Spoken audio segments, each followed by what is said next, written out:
What's going on, fight fans? It's That's Fight quick. Night Uncaged. It is Monday, February 10th. We just got done with UFC 312. And I guess at the very top, there was something that I wanted to just, in general, before we get into the actual fights, there was something I wanted to bring. I wanted to ask Bryce. We could have a discussion about it. 312 kind of sucked. A little bit. We normally will we do it how we're supposed to. We buy the pay-per-views or we'll go to Buffalo and watch the fights.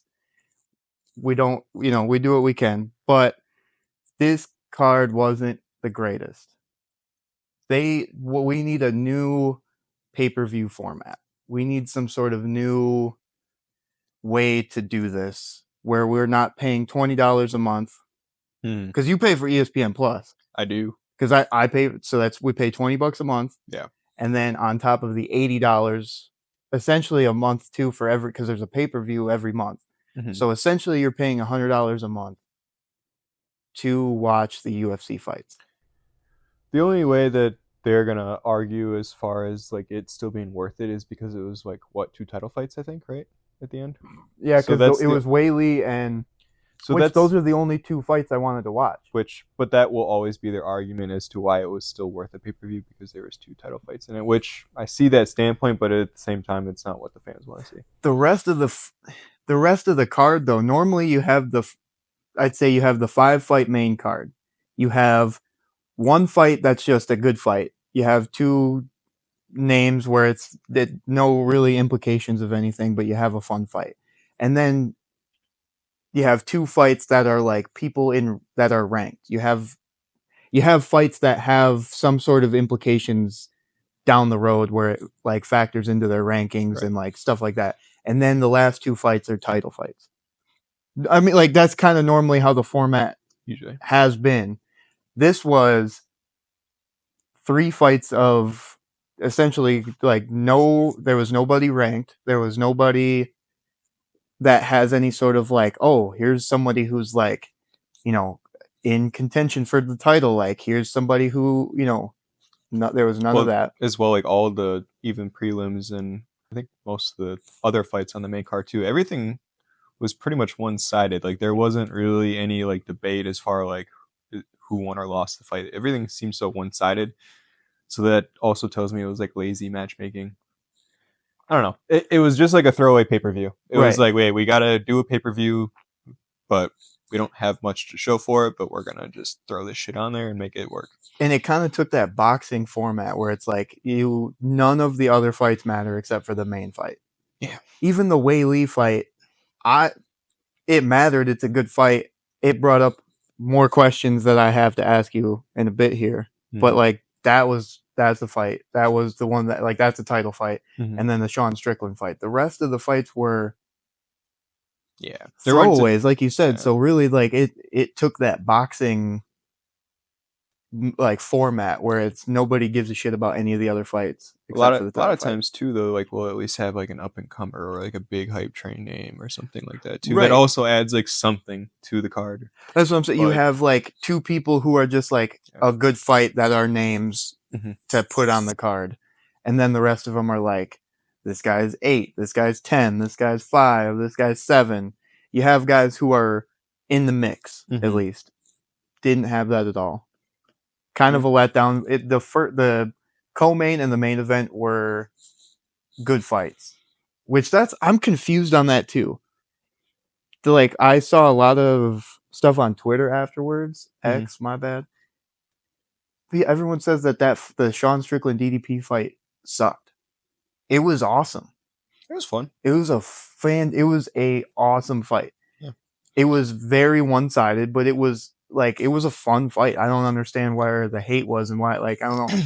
Everything I kept seeing was that DDP is boring. DDP, his fight style is just clumsy for sure. It was fun to see though. It was a fun fight to watch.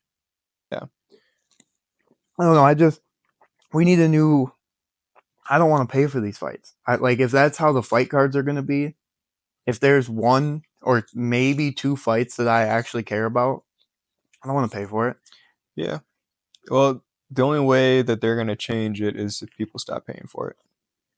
Which the way I don't the way that the format is just, I completely needs to change. And then I think that that's what they do too when they do the ticket sale. You know, he always boasts and says like, "Oh, we beat these ticket sales, blah blah blah." The ticket sales, the prices are astronomical. That's why you're beating these ticket And that's prices. just with everything though. It's not just Yeah. UFC, but like all ticket prices are crazy right now. But he always boasts about like breaking the ticket sales on this, breaking the tickets because the prices are incredible. Like that's why you're breaking the prices on it. It's not you're gonna sell out regardless. You're gonna have a pay-per-view. You're gonna sell out a UFC fight regardless. Right. I don't know. I was sitting there trying to think of how they could redo it.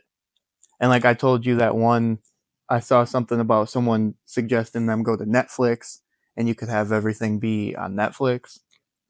At the end of the day, if it ain't broke, don't fix it. If people are going to keep paying for it, they're not going to change anything. That's just the way it is. And I just, that was one of the big things that I was taking from this card was like, this is not worth my money. It's getting to a point where it's not worth my money It's anymore. absolutely outdated, and yes, it needs to be changed, but like, are they going to change it? No. Probably not. No, because you know, like so many bars and so many other places pay for those pay-per-views automatically. Right. So you got to like think like just airing a pay-per-view makes money regardless. Like there's people who are already going to pay for it. Aside from like, I guess a place like Buffalo Wild Wings, are they in contract then with maybe ESPN where they like, we just automatically get the pay-per-views or whatever? I guess I don't know. Cause then when you have other bars that are just, we'll show the fight as long as we get enough people to come in and watch it and we can make enough money from it. Then that's kind of our backup. That's always our backup plan is go to Buffalo Wild Wings because this fight was not worth paying for at all. No. So like there's no other, I mean, besides illegally streaming it, which you're not supposed to do. We don't do that. Don't do that. And that's never going to stop though either. You're never going to stop that people illegally streaming it. You go on TikTok and you see people showing the fights and they close one out, another person brings it right back up. Yeah. They're never going to stop that. You're never going to stop these streaming services that are showing it for free. Yeah. And a lot of them are like overseas too. So like that you can't go find them and stop them either. So right. And it's now you're not going to stop them. Once you close one, another one opens. You're never going to stop it. So this is like this was kind of a wake up call to me where this was one of the first real times where I'm like, this is absolutely not worth it. You got to also understand that last year, in retrospect, was a really good year for UFC. Yep. We had a lot of great fights, and then we get one of these where we used to get cards like this often, maybe back 23, 22. So it's just like we got so accustomed to getting good fights, and then when we get one of these shitty ones. And it's one. It's beginning of the year, it's one. I just don't want this to continue. I don't want this to be the... I think if the next one's like this, it is. Then everybody will probably... It's Alex and Ankalaev. I think the first two fights are good, and the rest of them are kind of the same. That's why. But that's the thing. Everybody's going to pay to watch Alex fight, and then we're going to see the same thing where that's a name that sells it. Where this one didn't have a name on it to necessarily like Sean Strickland, I guess, but there was no name on it that's like, oh, I have to buy this card because X is on it. Hold that thought. You're good. But yeah, it's essentially $100 a month for watching these.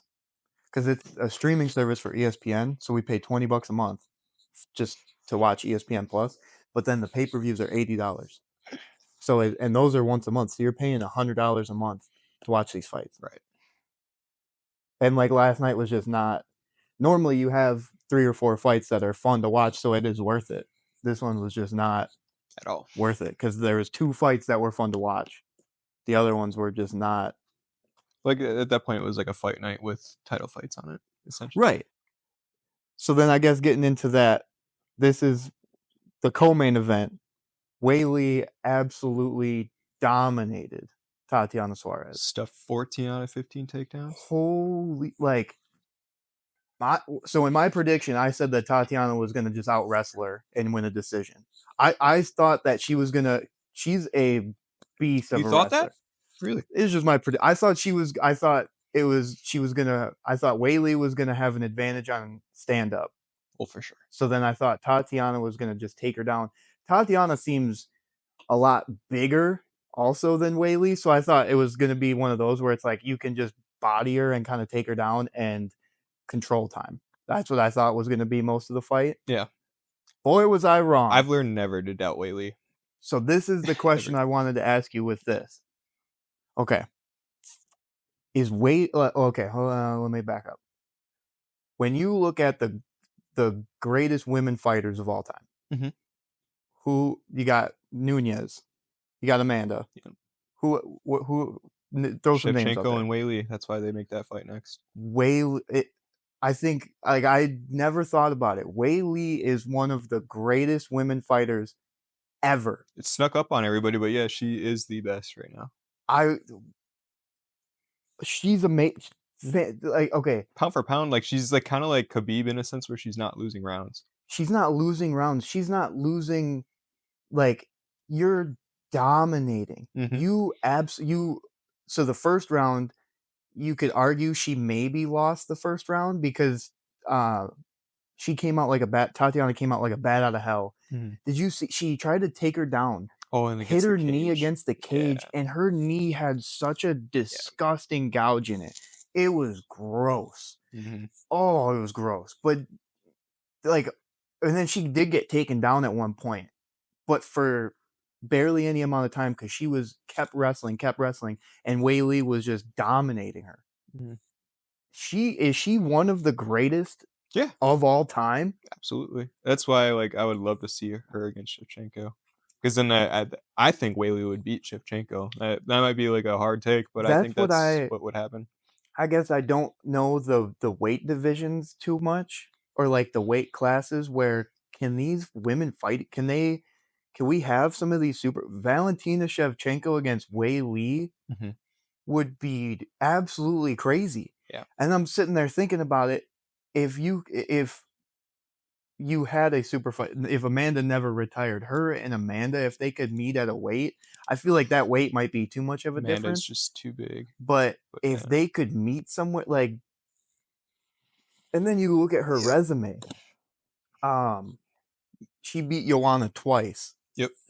Great fights. Great. The first fight. The second one is one of my favorite. Spinning back fist. Oh no, the first one was my favorite female fight where she had that time. Where Joanna had the thing on her forehead. That was one of my favorite female fights ever. The short I made actually had her getting knocked, where she knocked out Joanna with the spinning back fist, like to her neck and ear, and just dropped her. Yep. Beats Rose. She lost to Rose, got the revenge on Rose. She is, and now Tatiana Suarez to me was the name that's like, oh, maybe she can beat her. And that was my thought when I made the prediction. I was like, okay, Tatiana can beat her, and now we'll get some new life back. You know what I mean? Though, no, but I'm saying in my prediction, I was like, if she beats her, now we got some new life in here where it's like you can immediately run that fight back. Like an immediate rematch because Weili deserves it. Right. And like you actually, because now who does Weili fight? I don't know anybody in her division that she fights. Shevchenko. It's the only one I want to see. I don't know. They are the best. And like, she could fight. Why am I spacing on her name? I can't stand her. Who's the chick? Oh, the one that was going against Nunez. Yeah. Juliana Pena. Yeah. She could beat the brakes off her. Yep. I think Weili is the best in women's fighting. I don't know why. I feel like that's never come up in conversation. I've never even thought about that. We just watch her career. Like her learning curve has been so steep. Like like the one fight she lost, came back, corrected all the mistakes. And everything was fixed. It wasn't like you lost and you got down. You got knocked out. You got knocked out by Rose. Like, Rose is a beast. Rose is a great fighter. At that, when she beat you, that was her peak. You got knocked out. everybody. That can happen to anybody. Mhm. It's not like you got beat 5 rounds, got Right. defeated. You just got knocked out. She has. I don't know if she's lost rounds. Like you That's were what I was saying. saying. Yeah. She if we go back, she might have lost maybe 1 or 2 rounds to people, but she is so dominant. Mhm. But like you said, like Khabib too, where I guess in the rounds that she lost, it's almost like she's taken those rounds off to Right. like let me take a break. It's I'm not not like gonna she's get taking beat. damage. Right. heavily I'm or gonna just anything. take a break. Yeah. Let me catch my breath. The next round though, you're fucked. I Re- just that yeah. she's on it. I think she might be one of the greatest of all time. Yeah. Give her a couple more title fights. I mean, that's the thing was like you said, who do you throw at her? I don't know, but Pound for pound, best women of all time. To me, okay, Nunez. I always say Chris Cyborg. Mm. In her run before she fought Yeah. Nunez, when she was on steroids, looking like a dude. Yeah. I always said she looks like fuck, I'm spacing on everybody's name. Brazilian guy who does this before his fights. Oh, I know. Vanderlei Silva. Yeah. She looks just like Vanderlei Silva. Yep. She like arguably probably one of the best, but like you For her era. Like, for that's her the era, thing, for is, her like, era, I'm saying you got yeah. Nunez, Cyborg. You throw Ronda in there because at her time she was the best. No. She just got fed Mm-hmm. like fresh meat. It wasn't even like people were like that good she was beating. And you do say Shevchenko too. Shevchenko is one of the greatest fighters of all time. She's actually beating good combat. And she dominates also. It's not like she dominates every fight. Right. Also, her and Weili make that fight. That might be besides like an Amanda fight. I don't know if I've ever been like, yo, take my money for this fight. Yeah. That is a banger of a fight. You make that the co-main. You can make that the main event, but you make that the co-main of a banger fight. It could be a main. That could be a main easily. And you could even do that for like because Valentina's the champ right now. She got her belt back, correct? I think so. Yeah. You could do that for a double champ, like. Good. I mean, the women's division needs something like that. That spark, and I was thinking Tatiana could be that. I was like, this is a much needed spark for the division. You get her to win, upset Weili. You gotta. I guess the competition wasn't that tight. I didn't realize either. Like she had huge neck, like she had a big neck injury. She had cancer. She had a bunch of things that have been sidelining her. So, but I thought she did well in the beginning.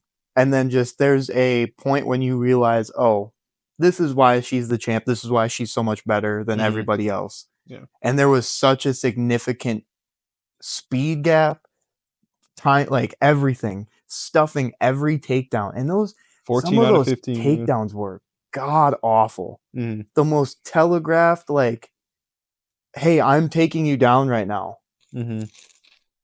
Like there was some that were just very bad. And props to Weili. I think she, besides like Amanda, I think she's probably the best of all time. Yeah, give her a couple more fights. You'll say that. Give her a couple more. I think if she beats Valentina, if you can have her fight Valentina, because Amanda beat Valentina. Yeah. So I think if you had Weili and Valentina fight, number one, that's a fucking great fight. Yeah. Give me that 2-3 times. Yeah. Like if I don't care who wins, run it back because if it's close, yeah. To me, that's one of those though where if they fight 10 times, I think you could have a different outcome almost every time. Do you know what I mean? Where they're so like highly skilled. Where it's just one of those where you could have a crazy different fight every time, and it's just that night Weili was better. That night Valentina was better. I would watch that fight. The thing is though, is I think this is my prediction is that Valentina is kind of skill capped. Like she's met her ceiling, she's plateaued, in my opinion.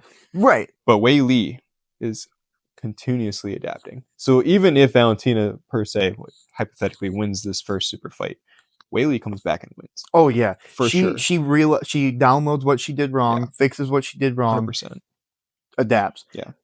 Valentina has been doing this for so long, doing everything for. And I don't know. Her style's not going to change. No, I don't know Weili enough to know her whole background, but Valentina, she's been doing this from like since she could walk. Yeah. She has hit that like, what else can I possibly learn? She does go to like, I go here and I go to different countries and learn the different skill sets, but it's like really, probably as much as you can know. You are as good as you can get. You can get better at, you can like make sure your cardio's on point, but like what else can you possibly do besides? Yeah, like I'm not saying like she's not adapting, but like what you said though makes 100% sense. Like if you watch all her fights, she looks pretty much the same in all her fights, which is good. You're amazing, but what are you learning? You have so much. I don't think there's any more skills that you can download and learn where you have all of your skills. But when you watch Weili, it's like, holy shit, you're almost a different fighter every time. I've never seen her. She's never had to do that before, where you're just constantly stuffing hard takedowns. She learned how to stuff takedowns and she applied it. Right. It's not like one of those fighters that tried to take her down a bunch where it's like half-assed, like there's no strength behind it. Tatiana was strong trying to take her down in some of those. And Weili's just like, no, I'm way tougher. I'm gonna whoop your ass. It was fantastic. I loved it. Let's make that super fight. Valentina Shevchenko and Weili.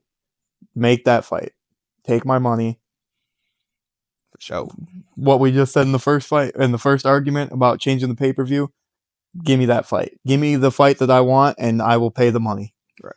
This card, like I said, it's all in retrospect. You got to remember we had a really good year, like previously. It's not that crazy. I mean, like I said, if we get two more like it, then yeah, we should all start complaining. If we get the next few cards like this, and it's just like, damn, this is kind of a letdown, and that's the problem too. Like these two fights were good, but if you have everything banking on one card or on one fight, and that fight is a letdown, well then it's like, fuck, why did I even pay for this if the main fight I wanted to watch was a letdown? Maybe they need to look into promoting their younger talent and their newer comers more. Maybe they need to get them hyped up more. I don't know, because they try. I feel like they try to. They just don't do it. Like they have the contender series, and they have. They had Tough. Tough isn't what it used to be, but they have the contender series, which does bring up prospects and stuff. But it's like they don't. I don't know. You should be doing a lot more. Yeah, just like remember, like when they brought like Darren Tillman, for example, hugely like overly hyped, awesome. Put him up against a couple of actual fighters, gets fucked up. Like we just need more of like, hey, let's bring in these guys that are doing really good elsewhere. Those are the ones that people will pay for the pay-per-view to watch those guys. And there's a lot of these. There's a lot of these guys. I mean, like you brought MVP over, who to a casual fan, most people probably don't know him aside from like his casuals, not us. I'm saying like casuals maybe have seen his TikToks or like not TikToks, but like highlights of him knocking somebody out and throwing a Pokeball at him. Yeah. Or like most people don't know who MVP is. Right. But then you see him in here now and you are like, holy shit, who is this dude? Where has who he just been? dismantled Charabula. Yeah, and he's like towards the end of his career now where he's like 37, but it doesn't matter. He's going to still do well. You get a Michael Chandler in there who nobody knew who that guy was, but into a casual fan, nobody knew who he was, but he was one of those guys. All the people who watch MMA were like, get him. If we get him in the UFC, he's a problem. Yeah. And they finally get him in, and now he got fucked with the whole Conor thing, but now he is a staple. He is a name where if he's on a card, it's like, I know that's going to be a banger fight. I want to watch it. There's a lot of people around all their organizations you could get in the UFC. A lot of young talent too. They just need to go into recruiting more and maybe flush out. Like they got rid of Rosenstruck, which was a good move. They needed to flush out the bad talent and get a bunch of new in. And that's what would liven these pay-per-views up. And to me, that's been my biggest issue with the women's division is you have 3 or 4 actual really, really good fighters. And then everybody else who, when they go against those girls, it's like, why are you look like you should be working at Target. You should not be in an octagon at all. If you pour some of your billions of dollars into like scouting That's or what like I'm saying. Yeah. and you could turn that into a whole, like they had that, it was called Looking for a Fight, but you could turn that into a reality show where you have a camera crew and scouters follow, like going to these you But slap is important right now. right. So But I mean, think about it though. You could yeah. go have people go to the slums Yeah. and find these people who have zero chance to ever make it in the UFC, but We need have more the Pereiras. skills. We need more people who are like 100%. great at other things and bring them in. And it's the shittiest part of this is always the thing that people like, the people who grow up in the hardships and those are the best fighters. The people who Ngannou. grow up in shit are the best fighters. Always. It never fails. Conor, when he was at his peak, like you look at his old stuff, he was in the slums, like working his ass off to be the fighter that he was. And that's why he was as good as he was at that peak moment. It's the dudes who are like constantly grind. Francis, that's the biggest prime example. A dude who like came from absolutely nothing, shoveled sand, illegally tried to like cross a desert, got arrested a bunch of times to come and be the heavyweight champion. Like that, we need to find these people. Right. Let's do some scouting. It just seems like it's getting stale because it is. There's not enough moving rosters. We got a lot of the same people who've been in the same spots forever. And you have these, like if you look at the roster, they have so many fighters, but it's like, how many of these guys can you actually get rid of? Because they need to go through who's been on a 4-win or a lose streak. All right, get rid of them. All right, like just things like that. They just need to do, which they're starting to. I've noticed. So like, I've noticed they're doing it. It's just not fast enough. I don't think for people to like. I think we're in a weird time right now where if you look back over the last 5 years, even before then, you had big superstar. You had big name superstars. You always had Conor in there. You had Izzy. You had that time where it was Francis, Izzy, Kamaru, like dominating their divisions. You had all these big name. You had Khabib. You had Conor. You had all these people, and now there isn't necessarily a superstar that they can, like Izzy's. Pereira is probably their main guy right now. Sean O'Malley, but he's there to an extent. But like he just lost now, so is he now kind of going down the slums? But Alex is their biggest superstar for sure. And so your biggest superstar is a guy who can't speak English, who isn't like your boisterous like Conor, where he just is the face of your thing. He's just like quiet, reserved. So I think they're not trying to rebrand, but like trying to figure out, oh, wait, how do we do this? Because right now the only thing you have, the only carrot you can hold out is Alex or John. Those are the only two fights that are like. I'm sure John Jones is so hard to work with that it's almost. They want him to get this last fight done. They're like, all right, let's move on. Get the fuck out of here, yeah. Let's move the fuck on. Well, so going into now the main event, Dricus Du Pleases absolutely dominated Sean Strickland. You could argue he won 5 rounds, all 5. Watching it, I only watched it the one time live. I said he won the second, but like that was me watching it. But then the way the commentary was, and then the way he went into his corner was like he lost the second round. It was very one-sided. The 4th round, you get one of the coolest moments I think ever, where he gets his nose completely shattered, completely shattered, spraying blood. He's backing up. He pops it back in, and then arguably wins the rest of that round. Pretty awesome. That's about as badass as you can get. Say what you will about Sean. That was pretty fucking cool. Yeah, showed that he was tough. He just needed to throw more punches. And that's the thing. There was like plenty of opportunities for him. It just either was too nervous to capitalize on them, or what. He was very reserved though. Yeah, he was very like, and then you get to his corner in like the fourth and fifth, and the dude's telling him, "Dude, empty the tank. Do you want to win this or not? Like, empty the tank." And he still didn't really do that.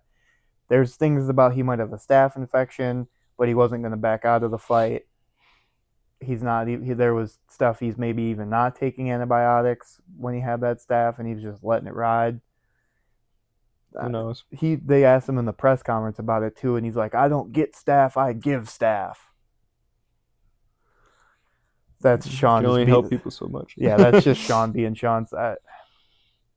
It was whatever. And now the things I'm seeing after that are maybe he refights Izzy or he fights Imavov. They're talking about Du Plessis fighting Yuri. They're talking about Du Plessis going up fighting Alex. Yeah. Apparently, Alex hates Du Plessis. Yeah. Yeah. Apparently, he just absolutely hates him. Yeah, I think he said I think he told Du Plessis that he wants to fight him. I think he agreed to it, but they were talking to Sean about it, and he was like, having him in your corner, blah blah blah. He's like, that man just has hatred in his heart. He has so much hatred in his heart. That's why he's so good. That's terrifying. Mm-hmm. But I didn't realize he just hated him so much. So I mean, there's that fight you could make, but I think Alex fucks up Dricus. Honestly, I think anybody. I think Alex fucks him up. I think if he fights Yuri fucks him up. I think that's those two fight, because Yuri maybe tweeted something where it was like he tweeted at Du Plessis and was like, "Nice job, zero technique." No technique. But those two fighting each other would be no technique, just a battle, and that would be kind of cool. It would be fun. However, I think he needs to not go up and fight anybody else. He needs to fight Khamzat. Yeah. I think Khamzat destroys him. So I've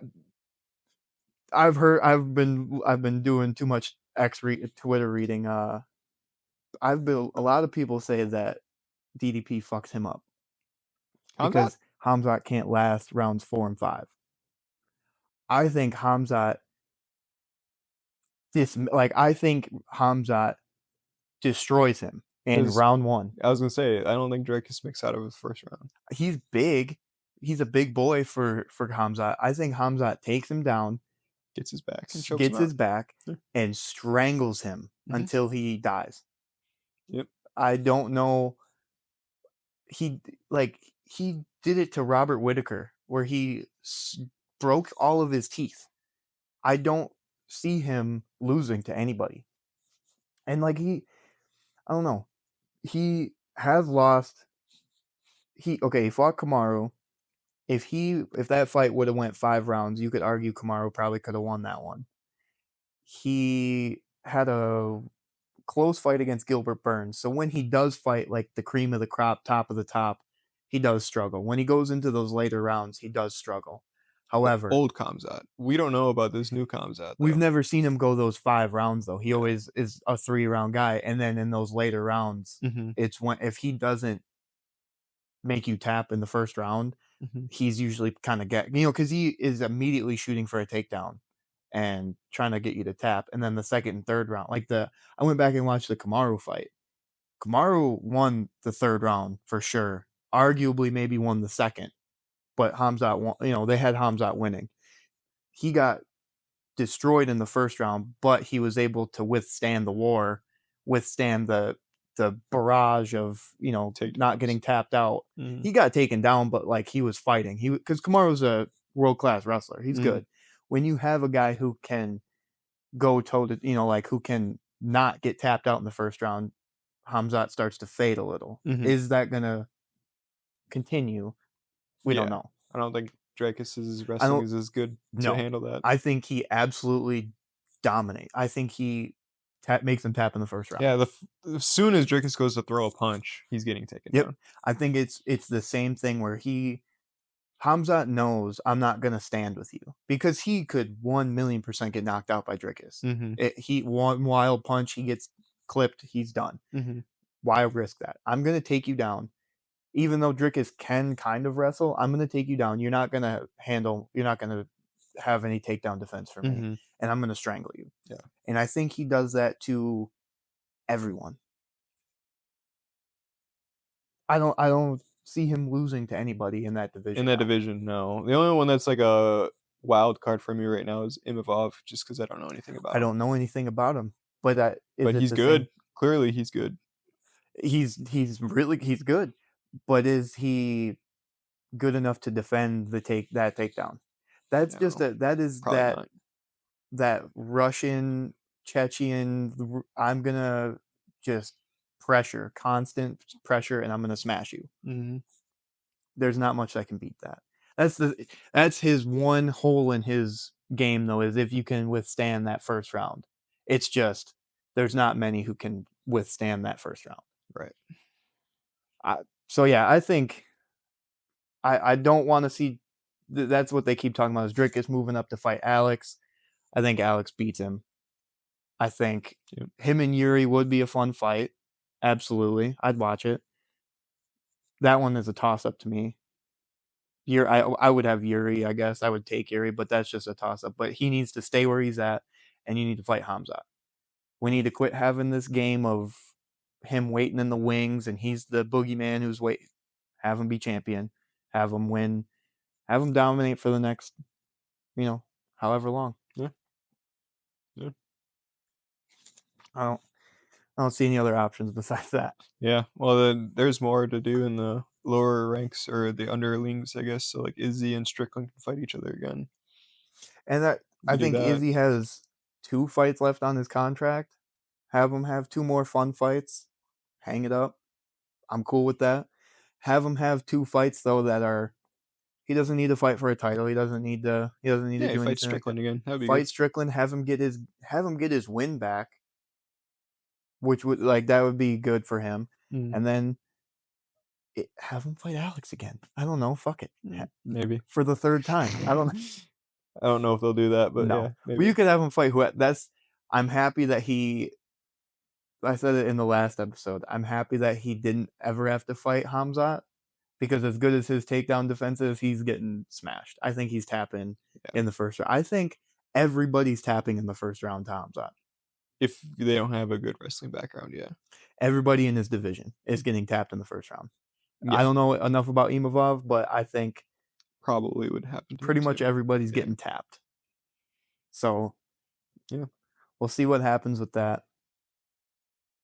There's not really a whole lot. There's no pay-per-views until next month, so we'll see what the fight nights are looking like. But we might have a episode end of this month that's going to be more just headline news, and we might have do like a Mount Rushmore, our favorite fighters, maybe some dream fights. We'll have some topics that we can do if there's no good fight to talk about. It works. We'll see. We'll talk about it. We'll figure it out. Thanks everybody for tuning in. Love all the support that y'all are giving. But we'll see you in the next one. Love everybody. Ciao.